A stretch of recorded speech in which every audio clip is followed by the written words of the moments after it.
Hey guys, welcome back to my channel. My name is Timmy Kenza James.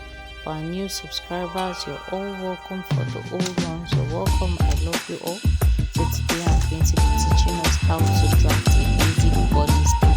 It's easy to read, so let's get into it.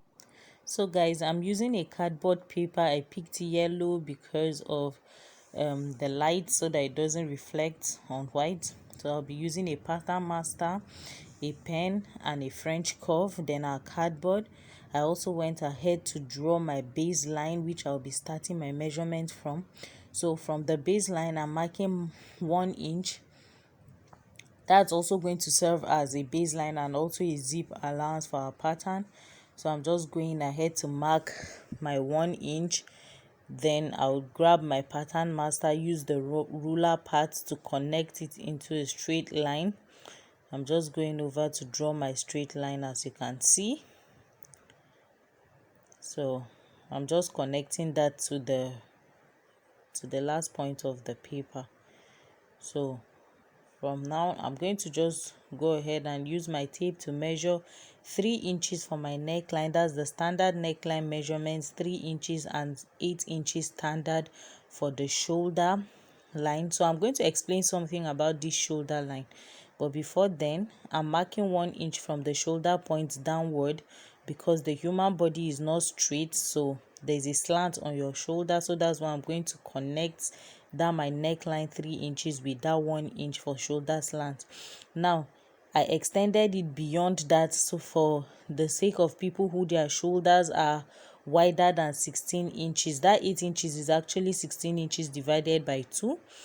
So I extended that. If yours is more, you can continue from that slant that you have lower. So I marked 8 inches downward for my armhole line. Then I just went ahead to double check.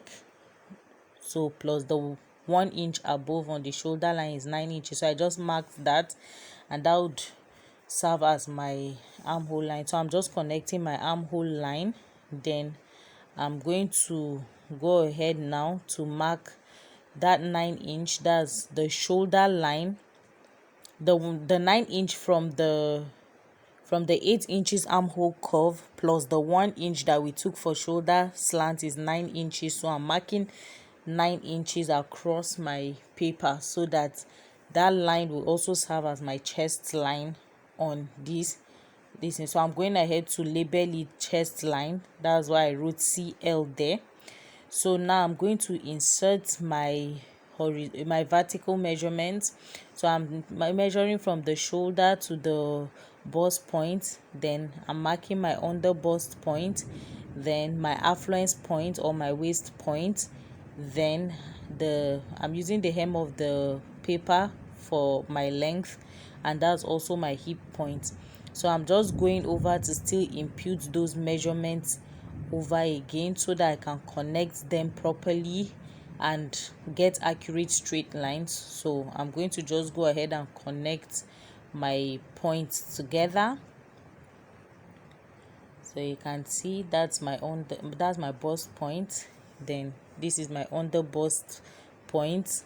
You can see I'm just drawing that in a straight line. So the reason why I actually marked those points like in 2 different places is so that I get my lines to be as accurate as possible, and that's what you want to do as well. You want your lines to be very, very accurate. So that's the same thing I'm doing. So I'm coming over now to label my points. That's my bust line. I have my under bust line. Then I have my affluence line. That's also your waistline. So but it's not your literal waist for pants. That's the waist for a female body. It's also called the affluence point. That's somewhere around your belly button. Then I have my hip point at the end there. Then on my bust line, I'm going to mark my bust span measurement. I'm using 4 inches here. You can measure yours.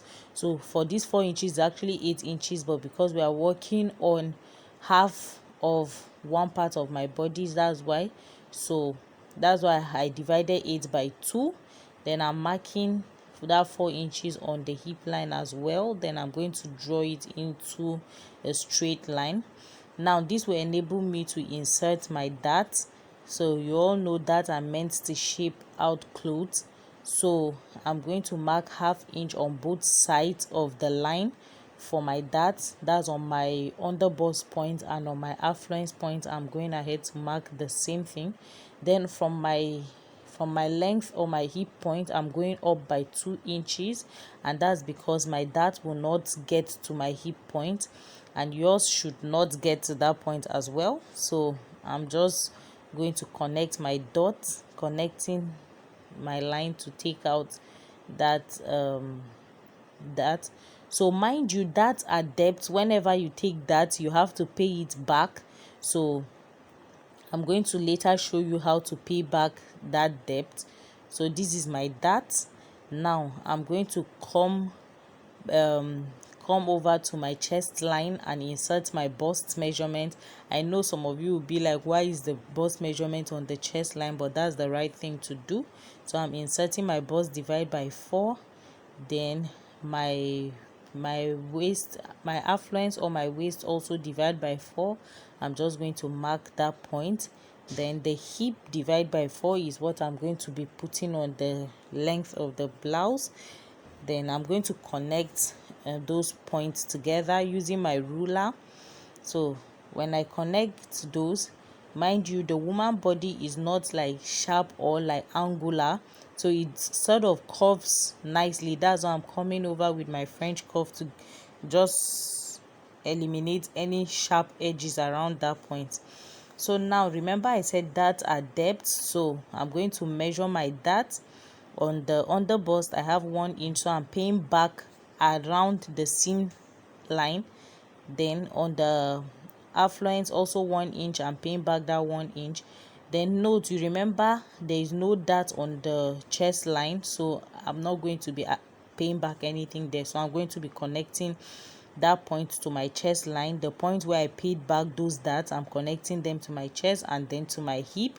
I'm not adding anything on my hip line because I didn't take out any dart from that point. So you can see this is our basic bodies. I'm just going ahead to cancel those initial lines because that will not be needed anymore. Then I'm going to, just for the fun of it, I'm adding another dart just to enhance more curves on the bust area. So I'm marking 2 inch from the chest line downwards on the hem side. Then I'm marking 1 inch away from the bust towards the seam side. I'm going to be connecting the point from the side seam to the bust side. Then from there I'm going to be adding another dart on that point. So the dart that I'm going to be using is 1 inch. So I'm going to use 1/2 inch on both sides of my line. I'm going to mark that like so. Then I'm going to connect that to that point that pivots towards my bust line. I'm just connecting those lines together. Now this side seam is only applicable to the front side of the blouse, so I'm going to pay back that depth whenever I need to use this pattern. I'll pay it back along the hem of the blouse. So now I'm going to work on my armhole. So I'm taking half of my armhole line, then I'm going in from that 1/2 inch point by 1/4 of an inch, and then I'm going to be connecting. So that's I'm going to be connecting that to my bust measurement on the chest line, then to my armhole point where my armhole started, where my shoulder started.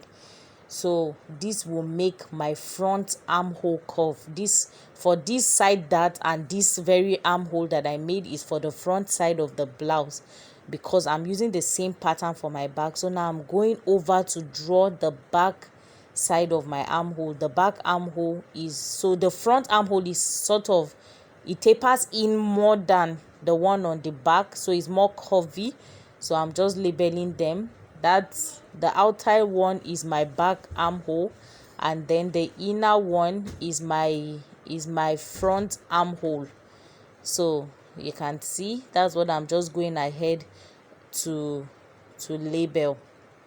So now I'm going to come over back to do my my neckline. So for the back neckline, I'm using 1 inch for the depth, then the normal, that 3 inches that I took. So I'm just going to go ahead and use my French curve to connect that together like so. So that other side that I said would extend and later become my zip allowance is what I'm going to be leaving. Then from my front neckline, I'm using 3 inches by 3 inches.